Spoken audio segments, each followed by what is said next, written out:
il y a une notion que je veux poser clairement, parce qu'elle est au cœur de ce que nous portons, mais c'est aussi une valeur que je porte à titre personnel et que je défends. C'est le prendre soin.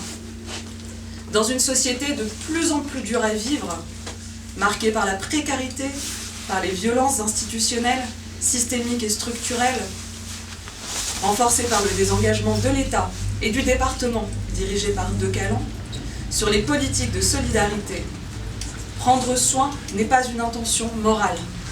C'est un choix politique, celui d'une commune qui protège et qui assume ses responsabilités. Prendre soin, c'est refuser que l'usure, l'épuisement et l'injustice deviennent la norme. C'est reconnaître celles et ceux que le système rend invisibles. Les travailleurs et travailleuses soumis à l'épuisement organisé, mais ça vaut aussi pour les bénévoles associatifs, les militants syndicaux, les personnes isolées, de plus en plus nombreuses, les familles monoparentales, à 90% ce sont des mères, les personnes âgées ou en situation de dépendance, mais les aidants aussi, les jeunes qui subissent une précarité de plus en plus forte et à qui on laisse un avenir de plus en plus incertain. C'est de notre responsabilité à tous.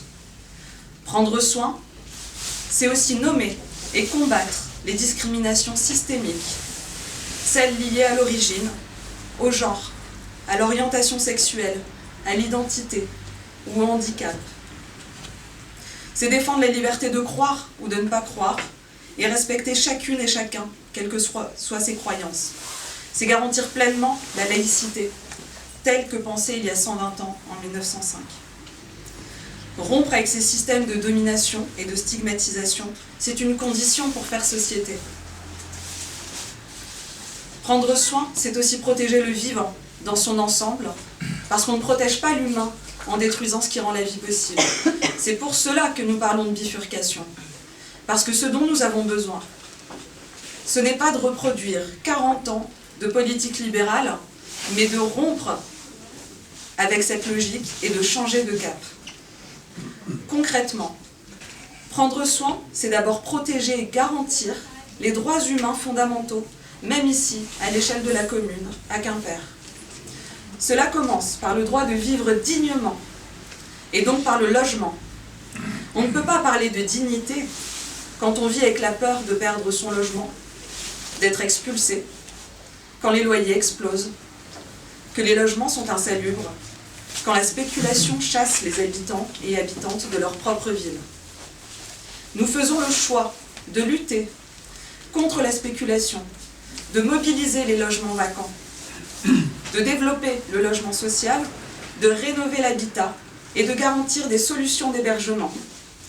Se loger n'est pas un privilège, c'est un droit pour toutes et tous. Prendre soin, c'est aussi garantir le droit de se déplacer. Se déplacer, c'est accéder à la santé, au travail, à la culture, aux loisirs, à la famille, aux amis. Nous voulons des transports publics accessibles, des bus gratuits et fréquents en limitant la place de la voiture individuelle, des transports qui permettent d'assurer la liaison entre les quartiers périphériques de Quimper, sans devoir passer forcément par le centre-ville. C'est une écologie populaire au service des besoins réels. Prendre soin, c'est aussi le droit de vivre dans un environnement sain, parce qu'il n'y a pas de droit humain sur une planète abîmée. Nous assumons une bifurcation écologique planifiée, avec une règle verte à l'échelle communale, à savoir ne pas prendre à la terre plus que ce qu'elle ne peut régénérer. C'est programmer le zéro artificialisation nette, préserver la biodiversité, reprendre la main sur des communs essentiels comme l'alimentation, l'eau, l'énergie, et faire des choix d'aménagement cohérents avec l'urgence climatique. C'est garantir la protection des espaces naturels et agricoles en créant une ceinture alimentaire à Quimper pour garantir la gratuité et le 100% bio dans les cantines. Prendre soin, c'est aussi prendre soin du lien social. La jeunesse, le sport, la vie associative, la culture ne sont pas des variables d'ajustement. Ce sont des espaces d'émancipation, de prévention et de solidarité concrète. C'est aussi reconnaître que la culture et la langue bretonne font partie de ce qui relie, de ce qui transmet, de ce qui permet de faire société ici, à Quimper. Une langue et une culture vivantes, ouvertes, qui participent au renforcement du lien social et à la cohésion entre les habitantes et les habitants. C'est dans cet objectif que la gauche bretonne s'inscrit pleinement dans la dynamique de Quimper solidaire et populaire. Nous voulons une ville qui soutient les associations, les syndicats, qui investit dans l'éducation populaire, qui fait confiance à sa jeunesse et qui construit les politiques publiques avec les habitants et les habitantes, les associations et maisons de quartier, les collectifs citoyens, pas à leur place. Prendre soin, c'est refuser que les intérêts particuliers dictent les choix collectifs. C'est faire de la commune un espace de protection, de solidarité et de droits effectifs pour toutes et tous.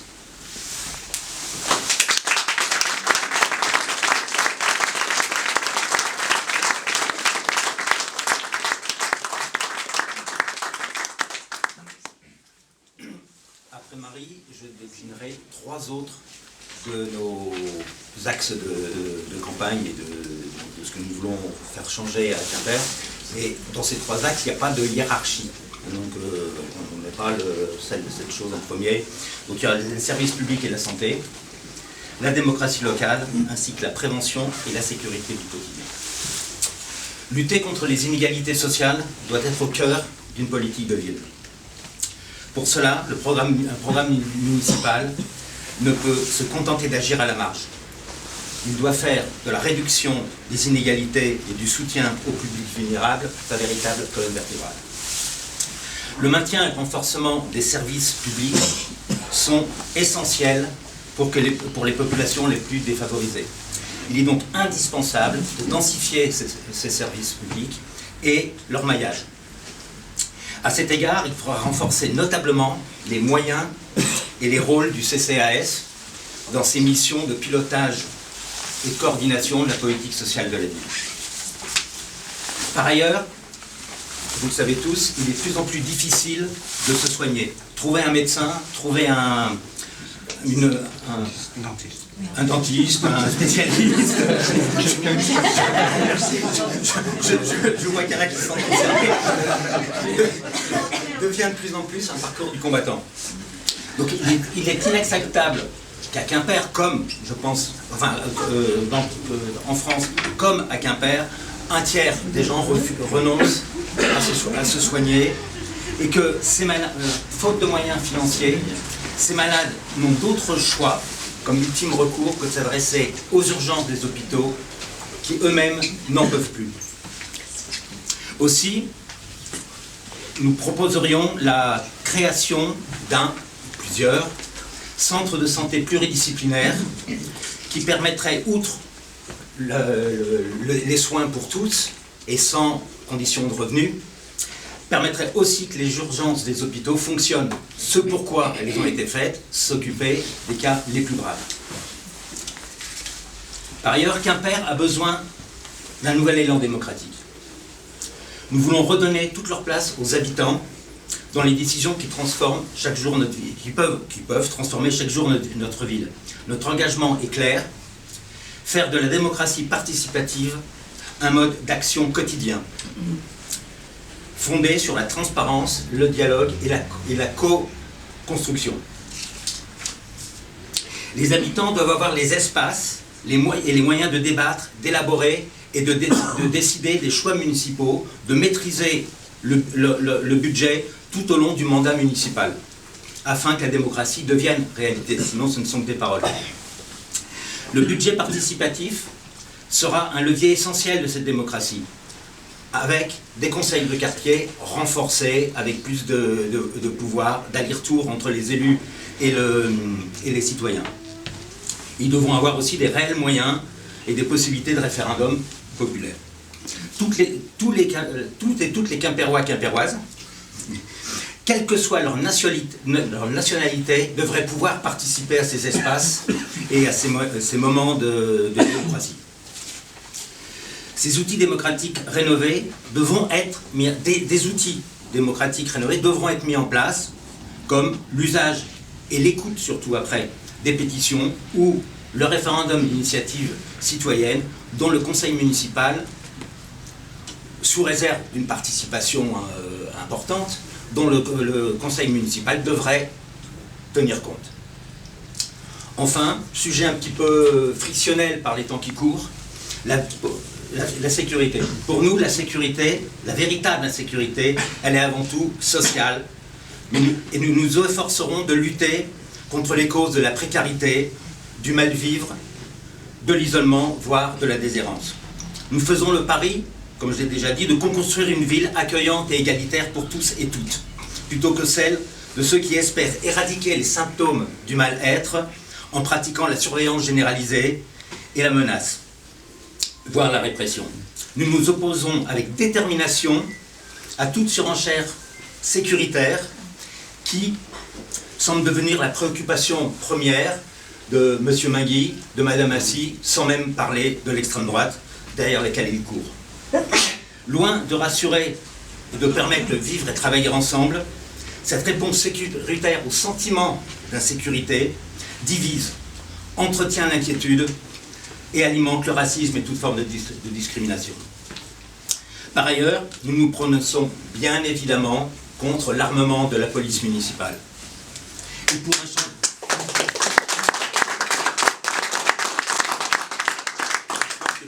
le moment, dans le débat local, je pense que nous sommes les seuls. Et pour un changement radical de ses missions et de son comportement, voire de ses uniformes. Si, c'est vrai, ouais. Dans l'avenir, ce groupe d'agents territoriaux, qui ne sont jamais des agents territoriaux, devra plutôt développer la médiation, l'accompagnement, l'aide aux habitants et aux habitantes, et non être dévolu à la chasse aux pauvres, aux marginaux, aux sans-abri. En parallèle, la ville doit faire le choix politique et financier des éducateurs et éducatrices et de la prévention spécialisée par la création d'un club de prévention communal de prévention. Madame Assy, à chaque fois qu'on lui en parle, nous dit que c'est du ressort du département. Non, il peut y avoir un club de prévention locale à qui on alloue les moyens pour irradier, c'est pas ça, pour aller dans tous les quartiers, être présent dans tous les quartiers, afin de mieux doter les quartiers, centre-ville compris, et en coopération avec les secteurs social et médico-social, CCAS et les hospitaliers, et bien sûr les associations, et une mission locale, elle aussi rénovée avec des moyens plus importants et une orientation plus au service de la population. Voilà, j'espère, voilà, c'est dit un peu à grand coup de serpe, mais en gros, c'est sur ces éléments-là ce que je voulais vous dire, et je repasse la parole à Marie.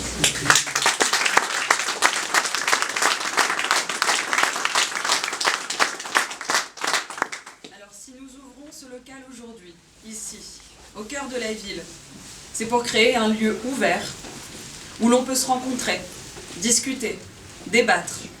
Ce n'est pas un décor de campagne, mais un outil de travail politique ouvert aux habitantes et aux habitants, aux curieuses et aux curieux, et aux engagés.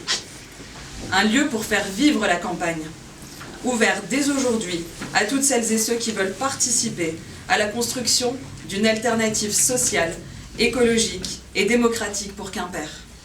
Le 15 mars prochain, il y aura un bulletin pour cette alternative, celui de l'Union pour Quimper solidaire et populaire.